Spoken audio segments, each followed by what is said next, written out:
Right. Good afternoon, everybody. Welcome to Connecticut's Old State House. My name is Mariana Garcia. I'm the Public Programs and Exhibits Manager here at the Old State House, and I want to thank you all for joining us today for tonight's program, Finding Common Ground, a Nonpartisan Conversation with Former Members of Congress. We're very happy to welcome our special guests tonight, former Representatives Loretta Sanchez and Fred Upton, who have come a very long way from California and Michigan, respectively, to be with us this evening. And we are also very excited to be partnering again with our longtime friends from the Dodd Human Rights Impact Programs at UConn to bring you this program. And I would especially like to thank Nana Amos, the Director of Community Outreach and Engagement at the Dodd, for reaching out to us to partner with this program. Thank you so much. And also to our friends from the Hartford Votes, Hartford Vota Coalition, and the CT League of Women Voters. The program today is all about communication, especially communication with those that we have differences with. Representatives Sanchez and Upton will share their perspectives on overcoming political polarization, fostering constructive dialogue, and working together for the common good. This conversation will provide valuable insights on how lawmakers and voters can bridge their divides and collaborate effectively amidst a highly charged political landscape. And this place, Connecticut's Old State House, is a site where many people with very, very different points of views on very important issues came together to discuss the future of the state of Connecticut. And some of their conversations were constructive, some were not, but I think that is why this is an excellent place to have a dialogue about the importance of finding common ground for the common good.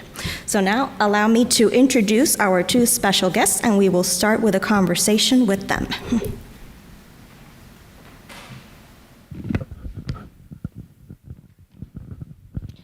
Okay, so former Congresswoman Loretta Sanchez is a Linwood, California native, graduated from Chapman University with a bachelor's in economics and later earned an MBA from American University. She served as a member of the U.S. House as a Democrat representing California's 46th congressional district. Sanchez assumed office on January 3rd, 2013 and left office in January 3rd, 2017. During her tenure in the House, Representative Sanchez established herself as an advocate for economic development, a strong military, homeland security, and education issues. In 2003, Loretta's sister Linda also won an election to the House, making them the first sister duo to serve concurrently in Congress. And former Congressman Fred Upton, who was proud to represent Southwest Michigan's 4th and 6th congressional district as a Republican from 1987 to 2023. Born in St. Joseph's, Michigan, he holds a bachelor's degree in journalism from the University of Michigan and became a sports editor. Prior to his election to Congress, Fred worked for President Ronald Reagan in the Office of Management and Budget. And while serving in Congress, Fred's top priorities were job creation, economic growth, and working to help all residents of Southwest Michigan live longer and better lives. Thank you both so much for joining us here in Connecticut today.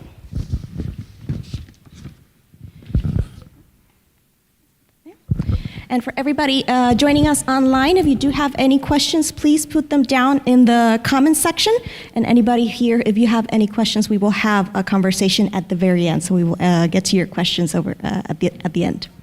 All right, so why don't we start with the questions? And I would like to maybe start with a little setting of the ground. I would like to know why each of you decided to go into public service in the first place. Okay, well, I represented Orange County for 20 years.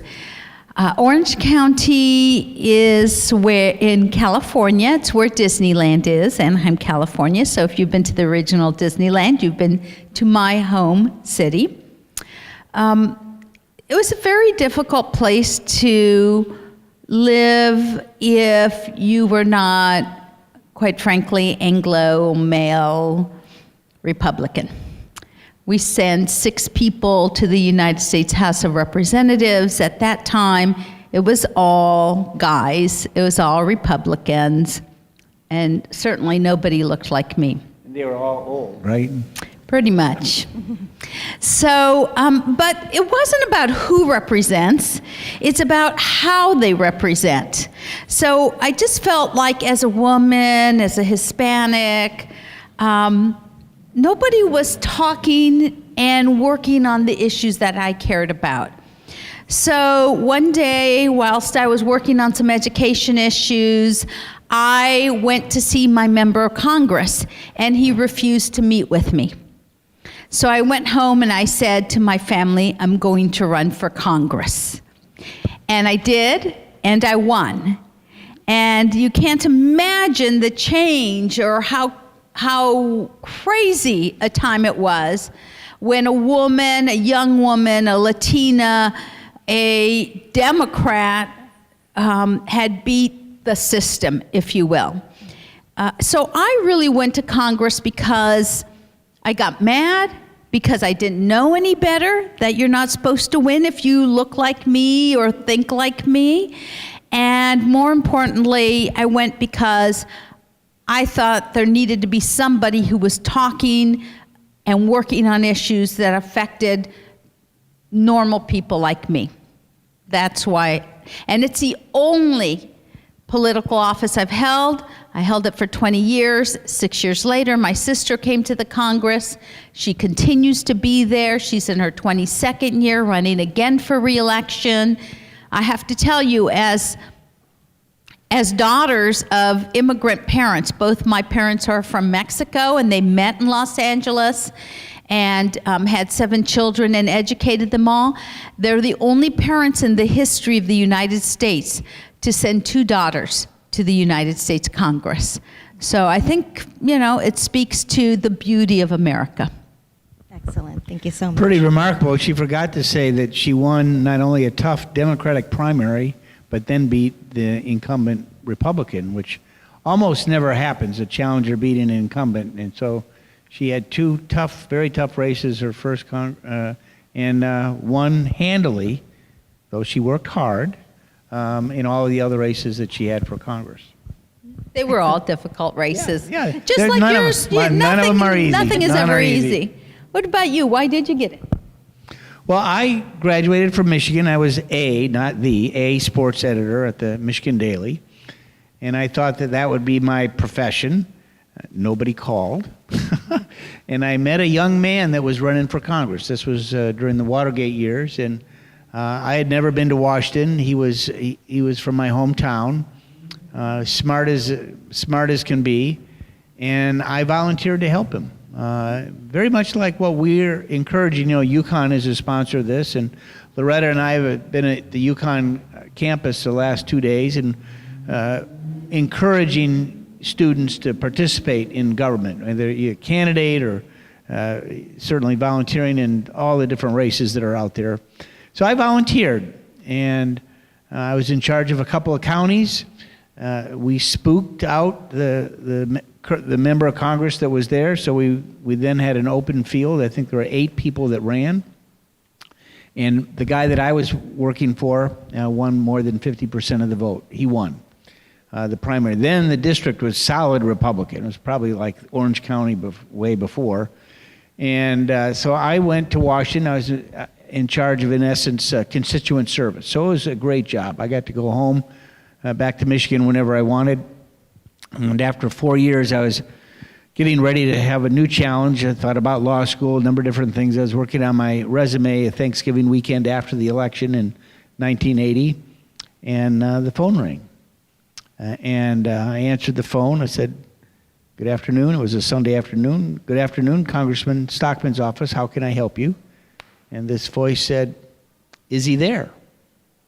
And I said, "No, sir, he's not." He said, "Well, this is Ronnie Reagan." I said, "Governor," because he wasn't president yet, "I know your voice. Congratulations." He said, "Do you think you can find your boss?" And I said, "I can. He lives next door to me on Capitol Hill."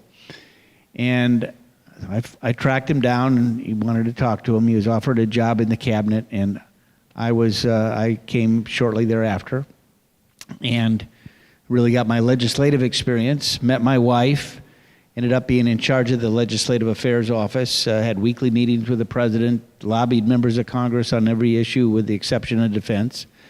And then people from back home they called and they said, "Fred, we'd like you to come back and run for the seat. Our congressman, his successor, is really not doing the job that he should be." And I saw that firsthand.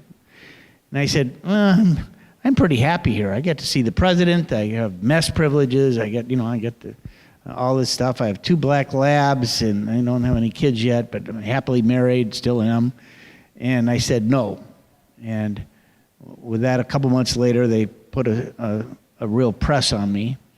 And I went back, tested the waters, decided to run, and we beat the only incumbent to lose in the country. Our theme was, we can do better. And I never thought I would serve 36 years in the House. It was a great run. I had a wonderful staff, swing district, so every election was tough. I had a number of different primaries even later in my career because, I wasn't too far to the right. It's a moderate trying to get things done.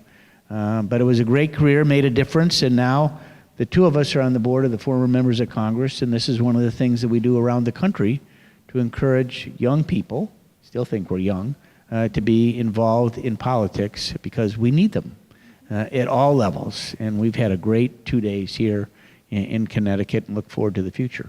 And to let people know kind of what really is going on, to show them that everything you see on TV is not real. I mean, people put the extremes of both parties on TV to, I don't know, have a showdown, scream and yell match, food fight, whatever you want to call it, because they think that people tune into that type of thing.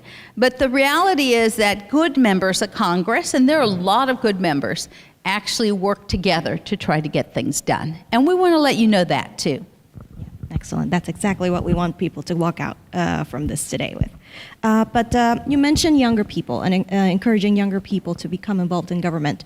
Maybe because of what they see on TV and on social media, they just have the idea that it's fighting all the time. And for every little difference that you have with anybody, you have to defend and attack and be aggressive in order to defend your position.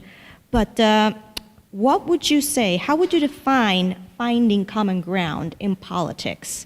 There's so many ways. I mean, first of all, let me tell you, I don't back down from a good fight. Once in a while, it's kind of fun, right? I mean, once in a while, it's kind of fun. I don't want to be doing it every day, but you just have to you really have to find common ground. And I gave this example earlier when we were over at University of Connecticut. There was this guy, Tancredo. He was a Republican, he was from Colorado, and he was the most anti-immigrant guy you can imagine. I mean, really, really bad guy on the immigration issue. And of course, excuse me, I'm Hispanic, Latina, Chicana, whatever you want to call me, right? And this issue is incredibly important, not just to Latinos in our country, but so many groups in our country. People who come here are part of our United States and really, really want to have status so they can live a peaceful life here. And we need them, right? So I'm fighting every single day to work on that. This Tancredo guy is doing everything opposite of what I'm trying to do. But here's the thing. One day we're on television. And we're on television because we have a bill that we have crafted together. It's a bill about making more nurses. Why? Because we need more nurses. We need more nurses in Colorado. We need more nurses in California. We probably need more nurses in most of the states, right? Across the board. And so he and I are working on this together. And we eventually passed it, so we're on TV and we're talking about it, how we're working together. Oh my gosh, after that interview, my BlackBerry, it was a BlackBerry at that time, starts just ringing and popping up and everything, and it's all these Latino activists going like, how could you possibly be working with Tancredo, you sellout? And I'm like, no, I'm not selling out. I don't like the guy with respect to his immigration views, but that doesn't mean he and I can't pass a bill together to make more nurses happen. That's what you have to do. You have to put aside, you have to think about which battle you're in today. And I learned this as a very young person. I had 6 brothers and sisters, right? And so on one day I'd be siding with a couple of my siblings and fighting some of the other siblings. And the next day, it'd be something else going on, and the same ones I was fighting against were now on my team, and we're fighting against the ones before. So coming from a large family, I learned how to think about the issue or the thing at hand, not whether I like you, or don't like you. Yeah, and for me, so I had the privilege of working at the White House for 4.5 years, and we had some tough times in our country back in the late 70s and 80s, and President Reagan worked with the Democratic Congress. I was part of his team, and our relations, my boss who had been in the Congress, but I established a lot of relations with not only members but staff, followed issues that were important to the country, and at the end of the day, every president thinks that they're the greatest thing since sliced bread, let's face it. But the re-election is the verdict of how they did. Reagan won 49 states when he ran for re-election in '84. He won states like California, New York, Illinois, Massachusetts, states that a Republican today doesn't have a prayer of winning.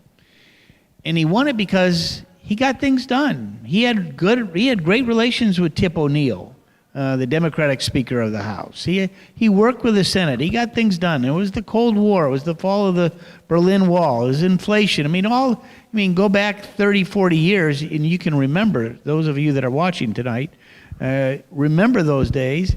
And that was my model when I ran for Congress. I said, I'm there to make a difference, and I'm going to work with a Republican or a Democrat, whoever, on issues to try and get the bill done and to the president. And I'm not going to swing at windmills. I'm not going to be spending my time on issues that don't have a chance of getting done or I don't necessarily agree with.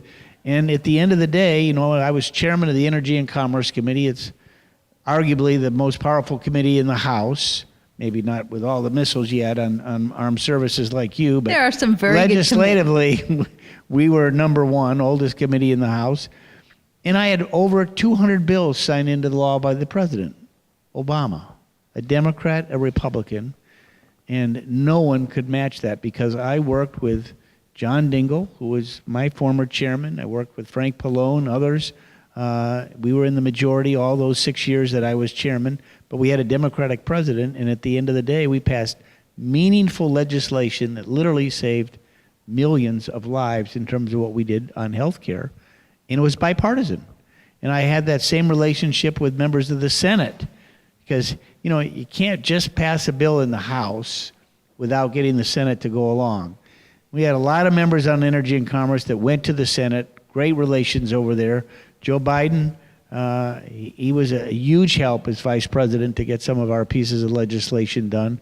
But again, it's the personal relationship that really people count on your word.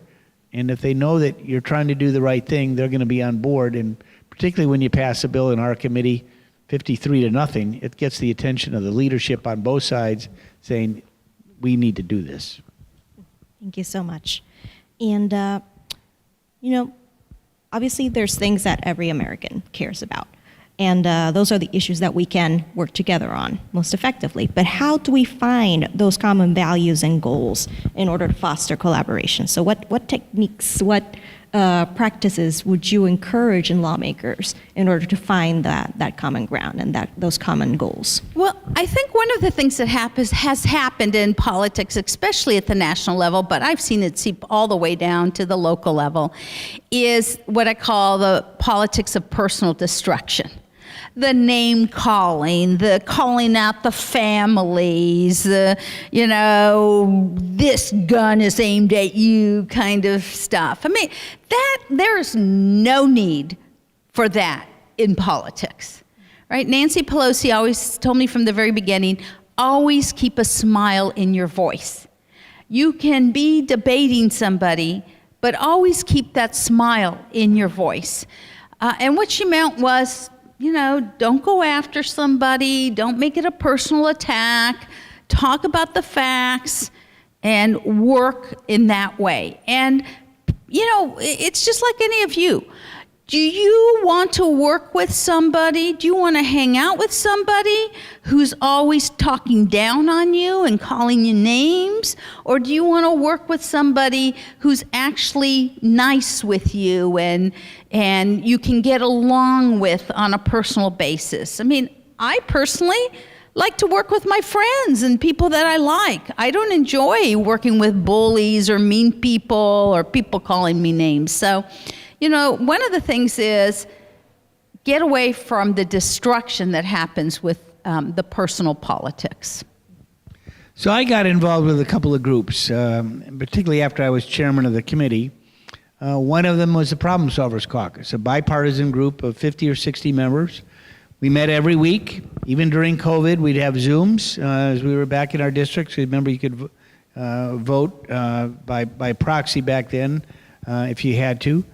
But this was a group of members committed on issues and working together. We met every Wednesday morning.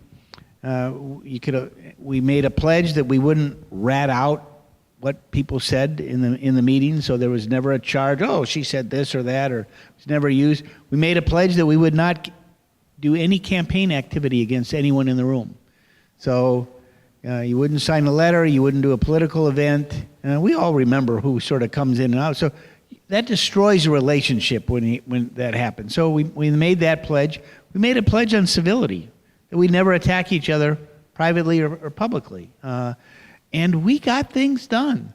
We actually passed an immigration bill relating to agriculture on the House floor. Couldn't get the Senate to do it. They sort of, a lot of excuses over there. We passed the infrastructure bill. We changed, and we paid for it. It was Governor Larry Hogan. He's now running for Senate. He was the governor of Maryland. He called about 24 of us up to his residence, and for 24 hours we met, Republicans and Democrats. We had some other governors, members of the Senate, member of the House. We defined what infrastructure was. We said, no, this is not entitlement spending, as Biden was proposing, which was part of his original package. But it's roads, it's infrastructure, it's bridges, it's broadband, it's lead in our water systems, an issue dear to my heart, coming from Michigan with Flint. We added money for that, and we paid for it. And at the end of the day, it passed in the Senate with 70-some votes, and we passed it in the House because of the Problem Solvers Caucus that got it done. We did the same thing with microchips. Michigan's the auto state. We were building, I went to the auto show with the president on Air Force One, and we saw parking lots filled with Ford 150s. They couldn't sell them. Why? They didn't have all the chips to do the electronics in the vehicles. They couldn't sell them until they got the chips. They had to have that chips bill so we could actually produce them in this country. And we provided the votes to get it. Mary Barra, the CEO of GM, when I showed up for the auto show in Detroit, she gave me a bear hug because of the vote that we had. But whether it's electronics, whether it's autos, whether it's appliances, whether it's our phones, you needed those chips, and it was bipartisan. So that Problem Solvers Caucus, particularly in a divided Congress like today, only a margin of 4 or 5 votes, we make the difference to try and get things done. No Labels has been another organization that's bicameral, which means the Senate's involved as well. They too were very involved in the infrastructure bill, the CHIPS bill, really focused on policy. They've been around since about 2008. I've been very involved with that group, and we were actually looking at a unity ticket, a Republican and a Democrat running in this election for president. But at the end of the day, we just sort of ran out of time. So that story's another day perhaps. But you got to work together. You got to build those relationships. That's what the country wants. I found, to close on this, my district said, we don't care if you have an R or a D next to your name for Republican or Democrat. Yeah, sure, we had some. Just get the job done. That's what we sent you to Washington to do. And by God, we have so many problems we have to deal with. It's time to stop kicking the can down the road. We need to deal with the debt and the deficit. We need to deal with entitlements. We need to deal with immigration reform.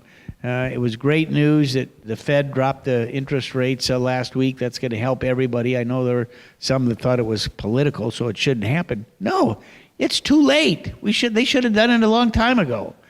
So some rationale is coming, and I just hope that as you look at the next Congress, people get the idea of we can't wait years to get these issues done. Let's go to work today. Wonderful. Thank you so much. And Congresswoman Sanchez, I'm remembering the Latinos that you mentioned that called you after you worked with your colleague from Colorado, saying, "Oh, how could you do this? How could you betray us like this?" So clearly, some people find it as a moral obligation to just be against people that you have just one little disagreement with, one thing, one difference. You have to like completely be against everything that they do. That is like their moral obligation to do to stand like this. What do you wish people? What do you like to say to people that think like that? How can we? Well, stay true to the moral obligation while still being true to yourself. You know, I used to have always a young staff, right? Most of the staffers are young in Washington, D.C. I'm still That's young. why I always say to the young people out there, get on over to D.C., get yourself on a staff, volunteer, figure it out, go to the administration. With a change of administration going on, there's going to be lots of jobs open. You want to be in the thick of things? Get yourself to Washington, D.C., because there's so much opportunity. But I had these young staffers, and of course, one of the things you have to understand is the knives, again, Nancy Pelosi, the knives are long in the Congress, right? People love to stab you in the back. Sometimes I used to get sometimes more stabbed by Democrats than Republicans. It's just crazy. And, my staff used to be like so incensed when we'd figure out, somebody had messed with us, right? They'd be like, oh my gosh, this is terrible. I'm like, slow down. Just slow down here. We're just going to move forward. We're just going to get things done. We lost this battle, let's move to the next one. And I couldn't believe it. I mean, but they'd be like, how can you be like so staid about this? And just, and I said one time to my staffers, if I got mad and didn't talk to every person who had stabbed me in the back so far in this position, there'd be nobody I could work with, pretty much, right? Because people do that. It's just the nature. Sometimes they're just mean, sometimes they just need their thing more than they think you need your thing. Sometimes they just want to win all the time, regardless of what the debris they leave in the street when they crush the rest of us. You just have to put that aside. Just put that aside. So when these Latino activists would say, this is terrible, or, how could you be a sellout? I'm not a sellout. I'm going to work on that issue. I'm going to get it done, or I'm going to work on it and try to get it done. But I'm not selling out on anything. I'm staying to my principles. And you have to have a thick skin. You really have to let bad things that happen most of the time just roll off of you and move forward. You're always going to get a chance to come back and work on that issue, at least in the Congress. I remember when I got to the Congress, and I was this young congresswoman, and I would go to the House floor, and I would see someone like a Frank or George Miller get up and talk about some subject on the House floor. And it was just like coming out of their mouths. They were so smart. They were so great. It was just amazing, right? And they'd come off from speaking, and I'd say to Barney Frank, or I would say to George Miller, oh my God, how do you know all that? It's just so amazing what you're doing. And they would laugh, and they would look at me and they'd go, Loretta, it's the same issues over and over. We've been here for 20 years. Next year, the issue's going to come up, maybe a little different flavor of it, but it's going to be the same issue we're going to be arguing. And sure enough, after 20 years of being there, I saw every single issue just keep coming back around, another bite at the apple, right? And I'd be up there and I'd be spouting whatever, and I'd come off the floor and some new freshman would say, oh my gosh, you're so good at this. I'm thinking, you know what? You're going to get a chance to work on this over and over again. And Congress works for most of the part in a very incremental way. It's very rare that some huge, big change happens. So to all these people who think, you have to be pure all day long, that's just not the way politics works. You got to build relationships. And that's the only way to get things done. Exactly. Thank you so much. So it's clear that there's just a narrative going on right now in politics in the United States that it's just fighting all the time. How can we start to move away from this narrative around political differences and how automatic conflict and just have to have a constructive communication? How can we break away from that narrative? It'd be nice to see some campaign finance reform. I shared with Loretta just before we started a report that I saw online that there's a New York House race and it's going to break the records for spending $35 million. Whoa. My first race I was outspent 3-1. I spent maybe $150,000. Now that was in the 80s. So my last couple races were, again, I had a swing district, so more than sort of the safe districts that aren't impacted. But, for me, my goal was always family is first. I got 2 kids, now 4 grandkids, wonderful wife. Your job comes second. Make sure you're there voting and you're going back every weekend like Loretta did, me to Michigan. It actually was longer for me to get to Michigan than you to California because there's no direct flight for me to where I live and then an hour drive. And if you do those 2 right, your campaign's going to come along okay. That's where your focus ought to be. But now when you have to raise tens of millions of dollars, that comes at the expense of something else. Comes at the expense of building a relationship with someone because, again, if you're campaigning against someone, it's like, that's not a good thing, which is why, again, the Problem Solvers Caucus really did some good things. But somehow, you got to either shorten the campaigns and, again, you have constitutional issues. I'm not a lawyer. You got to figure out how we get away from people having to raise, tens of millions of dollars every 2 years. I mean, that's why you did run for the Senate. I thought about it a couple times, but I thought, raising that much money, it's going to come I said, I'm not going to do it. And I did, and I loved it. Yeah, I know. And it would have been nice not to run for re-election every 2 years and do it 6. And, frankly, I think it ought to be a 4-year term in Congress, not 2. But it could never happen because the senators would never say, oh, yeah, you're going to get a free pass against me? No way. We're going to stick with the founding fathers, and you're never going to get a 2/3 vote to do that. But, it really is getting out of hand. And the frustration is there, as we both watch Congress from the outside now. And I texted a colleague a little bit earlier today and said, wow, what a dysfunction. They're getting out of session, weeks early. They haven't gotten their job done, and I don't know what they're going to campaign on, not a lot. We know it's going to be a close election, but what a dysfunctional mess. And He agreed. He absolutely agreed. And they all know that, but we need some changes. And so the voters have to make that change. And frankly, I think in one of the ideas we talked at UConn earlier, and I'll close on this, is a jungle primary. You have that in California, where you have, in Michigan, our primary's in August, and you have a 15% of the vote turnout, maybe, so 7% wins because you got third-party candidates, and it's a tough time. If you have a jungle primary, you take the top 2 people, regardless of party, and that then excludes the fringes, the folks that might otherwise get 8% of the vote and be able to knock somebody off. Another idea is the ranked voting, which is a little more complicated. I know they have that in some states like Maine.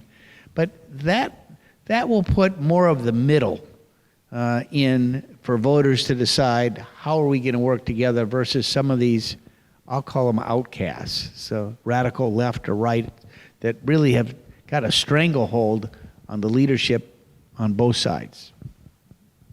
Wonderful, thank you. And perhaps we can talk a little bit about how did we get here?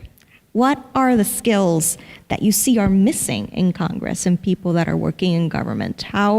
What are they not doing? What are they not seeing? Well, one of the things I've been told, and I wasn't watching the Congress because, remember, I got mad and I decided to run for the Congress, and there I was. But right before that, there was this guy named Newt Gingrich. And I am told by my colleagues, at least on the Democratic side, the ones who were around then, see, the Democrats controlled the House of Representatives for 40 years. And with good margins. I mean, not like the 5 difference we have now. At times it was 40 seats or, so the bulls of the Congress, the chairman of the committees and stuff, they practically were like demigods walking around, right? And they got a little out of control. I mean, they didn't think anything could touch them. And there were some scandals and things like that. So there was this guy named Newt Gingrich, and he used to get up, and C-SPAN came into play, the camera that shows what's going on in the chamber. And Newt Gingrich got up there at night when nobody was in the chamber. And the camera was on him, and he'd pretend like he was talking to a full chamber full of Congress people because nobody was there because it was midnight or something, and he's talking away. And he was the one credited with starting the personal attacks on people. Just over and over every night going after members of Congress who were sitting there and, talking bad about them and what they had done wrong, and they're just terrible and we got to get them out, and, over and over and over and over. Well, guess what? In 1994, the House flipped by a huge amount. There were like 80 or 90 seats changed. And the Democrats, after having 40 years of punitive control, all of a sudden were on the outs. And now the Republicans, for the first time, were taking over. And Newt Gingrich got put in as Speaker, right? So he was rewarded for his night after night after night of attacks.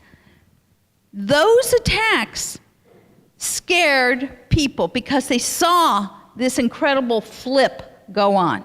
Now members, instead of staying in Washington, D.C., and building relationships with the opposite party and everybody, soon as votes were done, would rush home to campaign every single day for 2 years, so they would make sure that personal attacks wouldn't get them out of office. And so this dynamic changed. That's how it happened.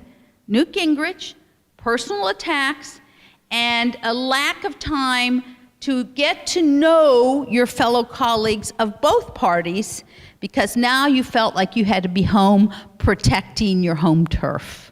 That's what I attribute it to. Yeah, that and the whole campaign finance issue. Again, I was one of John McCain's national chairs. And he had the, tell straight express something along those lines. And, he pushed hard on campaign finance reform. I supported it.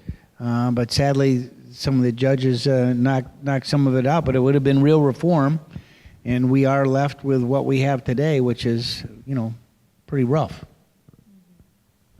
Thank you.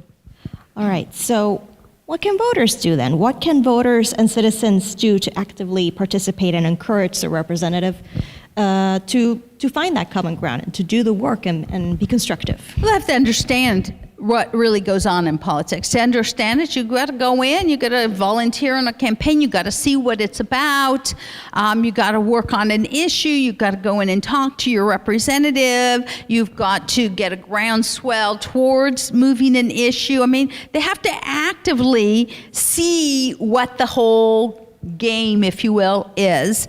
More importantly, not just get involved like that, they have to decide that they're going to hold people accountable. They're going to get educated about who said what. They're going to hold people accountable when they tell the lies. There's so many lies told now by people. I see politicians get up there and oh yeah, the grass is purple. It's like, no, the grass isn't purple. Oh, the grass is purple, and then you say it long enough, people are saying, oh yeah, the grass is purple. It's like, what are you talking about?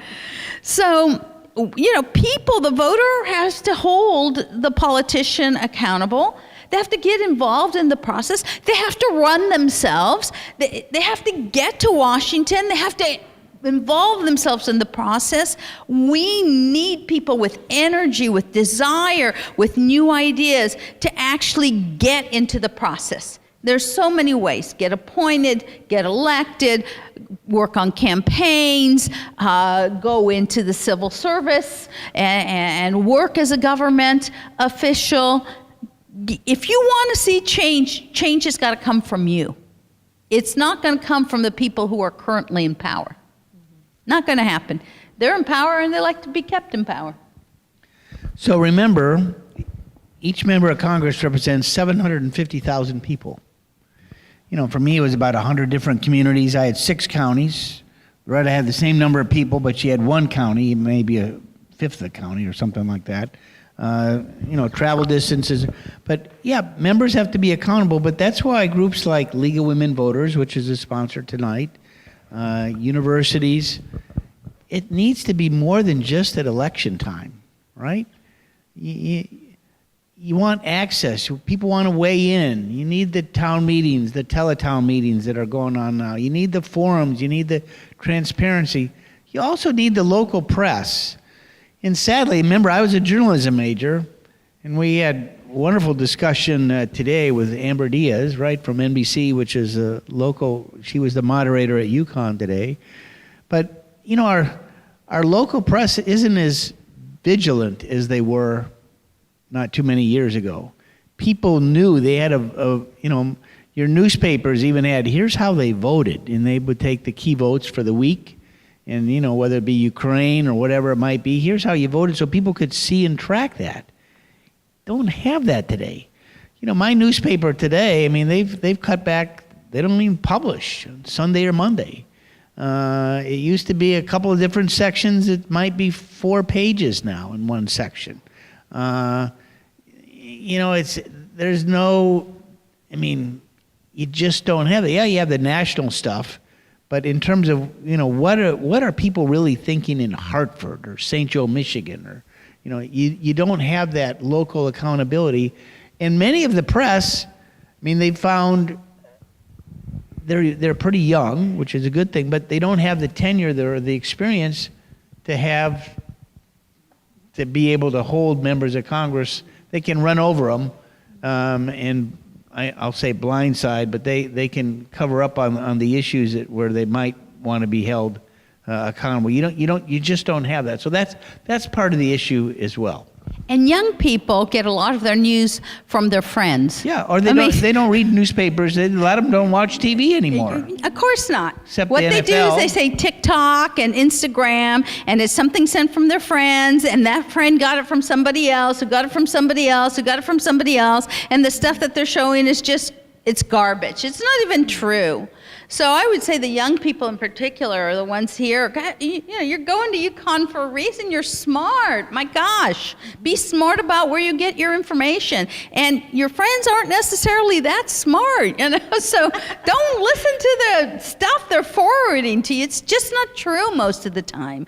Do your homework. If you want to be informed, if you want to be a part of the solution, then get informed. Get informed the right way, not from a video that got sent, that got pushed to 20 people or 20,000 people. Wrong. It's wrong. I mean, I see my nieces. It drives me crazy. I just want to take their phone and throw it across, smash it across the wall. Really, you're watching that? You're from a political family. There are 2 congresswomen in your family, and you don't understand that the stuff but it's so funny, Auntie Lolo, they say to me. Oh my gosh, well, funny is not part of this. That's funny. Your friends are not that smart. All right, well, maybe you could point us to some some examples of your successful bipartisanship successes that maybe you could serve as a model for how some people, you know, can find that constructive dialogue. Well, I was on the Armed Services Committee, and typically the Armed Services Committee is supposed to be as bipartisan, they say, as possible, right? Because it's about supporting our troops, and it's about not sending anyone into harm's way unless you really have to, and all this type of thing. Okay, whatever, but you still have big divides sometimes. I mean, Mike Turner, who was the Congress member, he's now the Intel the chair, of the Intelligence Committee, all the top secret stuff, right? But he was on the Armed Services Committee with me. He was my counterpart. He was, when we were in control, very few years, I would be the chairman. When he was in control, many, many years, he would be the chairman, right? But we would always work together, and we worked together really well. I went to his weddings. I vacationed with him and his kids. We actually got along. That doesn't mean we had huge divides sometimes on issues.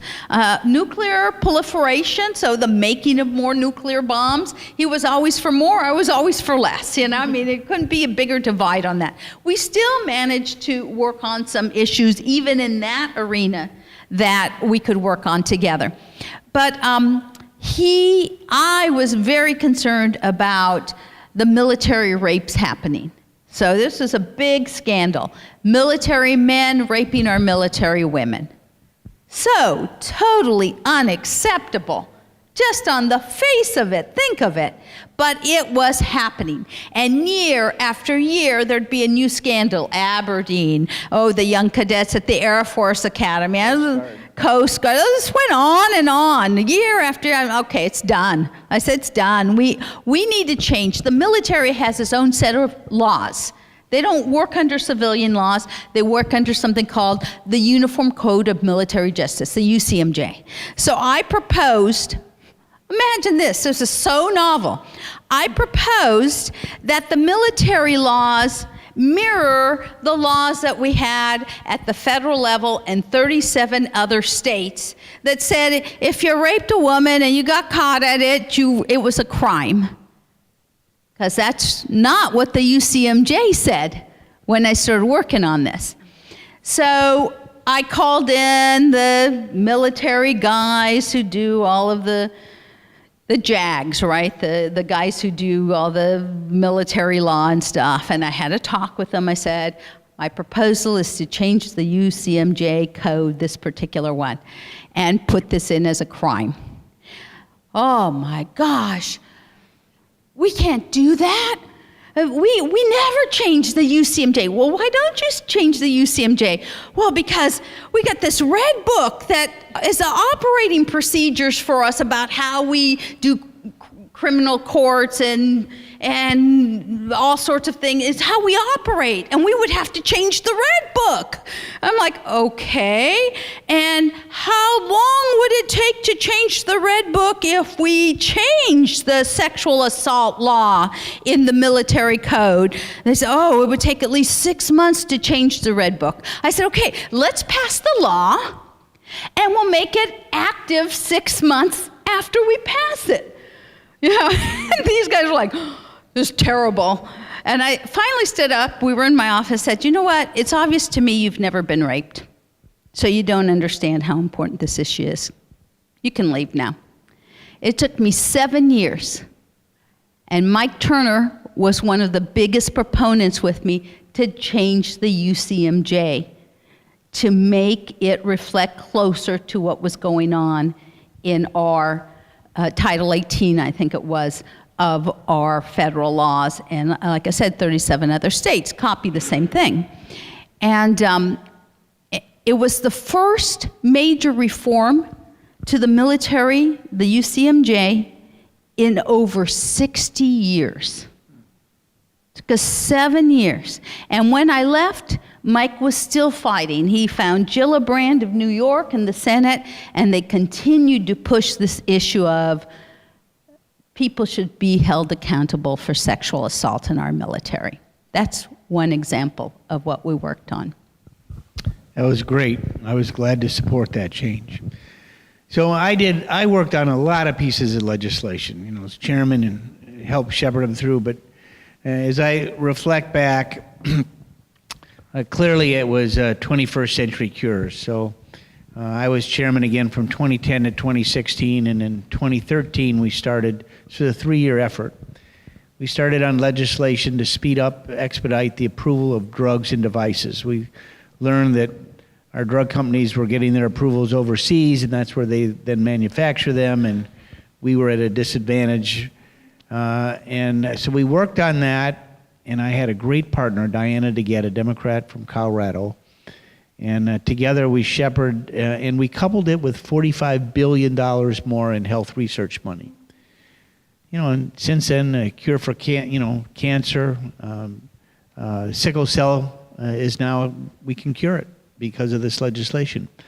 But as you look back, it was the last bill that President Obama signed into law. We passed it 392 to 26 on the House floor. I did keep a list of the 26 that voted no. One died of cancer since then. 92 to 8 in the Senate. Joe Biden was a terrific help. That's where he got the cancer moonshot, was part of that bill. But so 2016 it passed. Fast forward, 2020, COVID. I happen to have a Pfizer facility in my district, and they began to work on the COVID vaccine. J&J in Ohio. They were able to, and I sat down with them, literally at picnic tables outside because it was COVID, you had to be separated.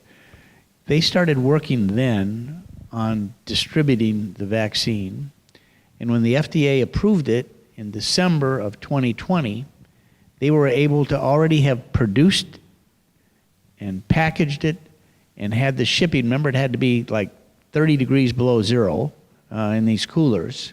So they had to build the coolers. They got all the dry ice you could buy in the Midwest.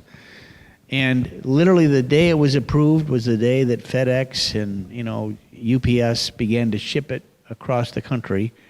And we were able to distribute it probably 6 or 8 months before it otherwise would have happened had we not gotten that bill done, which literally saved 1 million American lives. That was a great, it was hailed as one of the most significant pieces of legislation passed in the decade. But, I was later, my last year of Congress in 22, I actually went to Laos and Vietnam, and I saw a shipment come in from Pfizer to help the people. Africa, we sent it to Botswana and other countries as well. But, we really saved the world with that legislation, and it was, again, it was a great piece of legislation where, at one point it was in trouble. I actually adjourned the markup because I didn't know that we could get the votes to get it done, and at the end of the day, we got it 53 to nothing in the committee, but that vote helped propel it through the House. Our leadership on both sides, Pelosi, Steny Hoyer, Kevin McCarthy, Steve Scalise, Ryan was Speaker at the beginning of the term. Remember, it was a 3-year effort, but we got it done. And Lamar Alexander in the Senate, and Mitch McConnell and others were terrific to get it. And that's what you want to see happen as you deal with these issues. Work together, accomplish something, and then you move on to the next issue. Wonderful. Thank you so much. The mountains you can move when you work together, right? All right, so this is important. I'd like to talk a little bit about how we can set boundaries when it's clear that the conversation is not going anywhere, that the dialogue is just too toxic, not being constructive at all. How do you set your boundaries and respectfully Well, that's why away? The Problem Solvers Caucus, we took the civility pledge. And, at one point, we had a good friend of both of ours, Debbie Dingle. She actually set up retreats where you take your family, you take your spouse. They were bipartisan. I had kids, so, they would go and they would, they had a pool where you went and other places. It was not paid for at taxpayer expense. But it was just a way to get to know people. And if you get to know them, chances are you're not going to attack them. This week, this is being taped, I know, but this week there was a terrible incident on the floor. A former colleague, and he went after Haitians and called them thugs and just awful language. He put it on his Twitter account. It was in social media. And he got called out for it, rightly so. And rightly so, he pulled it back, but he didn't apologize. And when Congress comes back, I think there's going to be an effort to censure him, as there should be. I cast 20-some thousand votes. And I can remember President Trump went after 4 of our colleagues, African-American, all 4. And he told them to go back to, this is his quote, "Go back to your shithole country." Awful. And there was a vote that we had to condemn his language. Not to fine him financially or, but just say, this has got to stop. It was a fairly easy to remember. I'm not a lawyer. One pager of, this is, not called for, shouldn't happen to anybody. These are Americans. They're serving their districts. They've been elected. They've been reelected now. And President Trump called me. He said, Fred, I call all of our presidents Mr. President. I'd like you to vote no. I said, Mr. President, I can't. I said, I read the resolution. I know these 4 people, not very well, but I said, I've spent a little time talking to private sector. I talked to some CEOs of Fortune 100 companies this week, and I'm a big sports fan.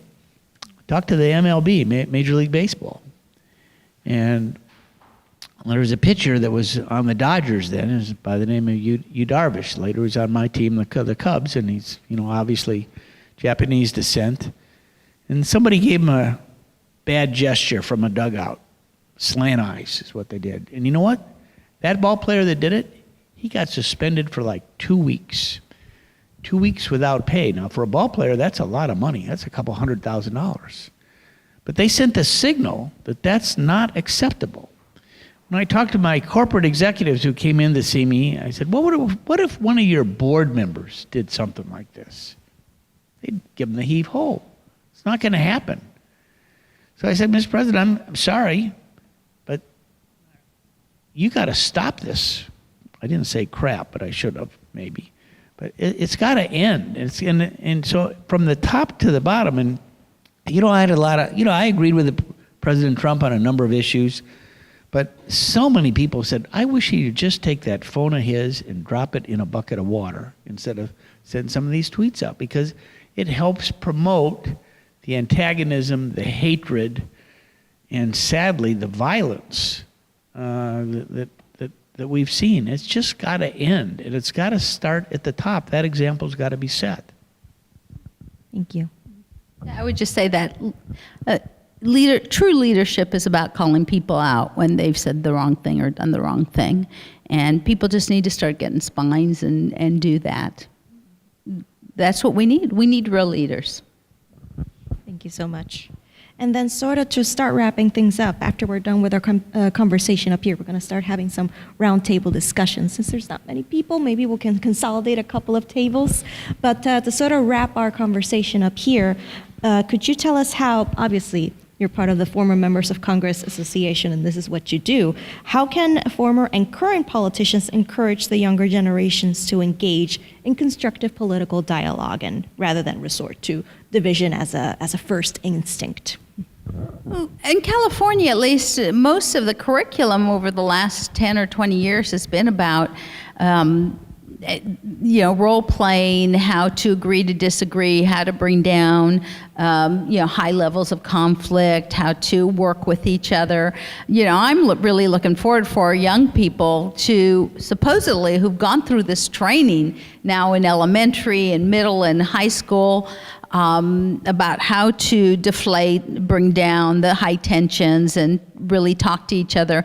I'm looking for them to get into politics, for them to become staffers, for them to get into the civil service arena, to work as our federal workers, because hopefully they're bringing the skill set that was never taught to me or to my generation in the elementary and high school arena. We were never taught how to constructively work with each other in that way. So I'm hoping that they bring that set of skills with them.